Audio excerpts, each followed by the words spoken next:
Hello viewers, I'm Simon Preston and this is Reggae Boys Commentary. I would like to touch on a player that has no caps in the Jamaica team and one that is a member of our Copa America squad, and that player is Damano Solomon. Who is Damano Solomon? A lot of people have been asking a lot about him and who he is, where he's from, why he's in the squad over some Jamaican defenders that have experience. Well, Solomon was part of schoolboy football in 2012. He's a Portmore United defender as well, plays at centre half. He is quite versatile as well, and we saw him play in the Red Stripe Premier League final as well, where Montego Bay United won that encounter. Solomon is a very calm defender, and I think he is a wonderful prospect for the future. I just believe that once he can work on his decision making, especially with forward passes, then he can be a quality centre half for Jamaica and whichever club he goes to overseas, because I do think he has that sort of ability carrying Jamaica forward. And let's not forget as well, he's going to be surrounded by a wealth of experience within the Jamaican team, the likes of Adrian Mariappa, Wes Morgan, and in addition to him, Michael Hector, who has operated at centre half in the past.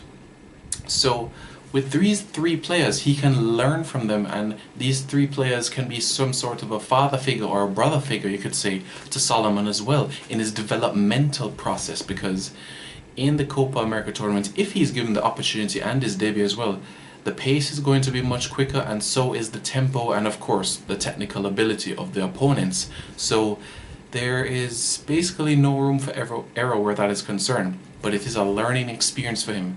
And even if he does not get a minute on the pitch in the Copa America tournament, or even play against Chile in the friendly international next week, just traveling with the team and learning in training sessions will be a benefit for Jamaica's football, and so for Solomon as well. I'm very excited by his inclusion in the squad. When I saw him in the 40-player professional squad, I personally didn't think that he would be part of the 23, but seeing him in it, I am very happy that he's part of it. What are your thoughts, Reggae Boys fans? Let your comments below. Are you happy to see him in the squad? And just to stress about those players that are around him, Adrian Mariappa with his quick feet at the back, he can learn something from there as well.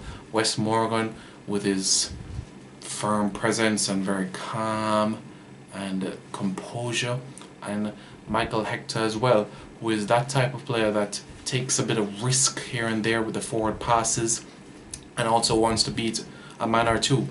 Solomon can learn something from each of the three players that I listed, and it can help him to hone his skills even more and work on his craft to be a formidable centre half in the near future for Jamaica. He has been part of a number of local camps in Jamaica as well, and it's clear to see that Winfred Schaefer and the coaching staff are impressed by his ability and what he can offer to the team. I do believe that he will make his debut very soon because he has that sort of quality. I am just looking forward to see if it will be against Chile or if it will be in the Copa America or shortly after that. We'll have to wait and see how things progress, because we know how things go in tournaments. Players can get injured, suspension through yellow card, red card, etc. You have even players that even lose their own passports. We saw that not necessarily with the Jamaican team, but other teams across the globe, where Bobby Zamora was supposed to represent Trinidad and Tobago but couldn't find his Trini passport. We saw it with Marcos Rojo as well with Argentina. It has happened on a number of cases, and unforeseen occurrences, those happen, and let's not forget Murphy's Law as well. What can go wrong will go wrong, and you just have to make sure that you're on your P's and Q's for everything, because traveling as well, it can also be a stress for some people as well. The long distance as well, because let's not forget as well, from the United States to Chile as well, it's an 8.5-hour flight, and some of these players, it's their first time not only going on a plane, you could say, but that sort of long distance as well. So how are they going to cope with these sorts of things? You have to be mentally prepared, and I'm just hoping from the Jamaican standpoint, and for other teams as well, that they can really brush aside all the different rudiments and routines and just focus on what they have to do on the pitch.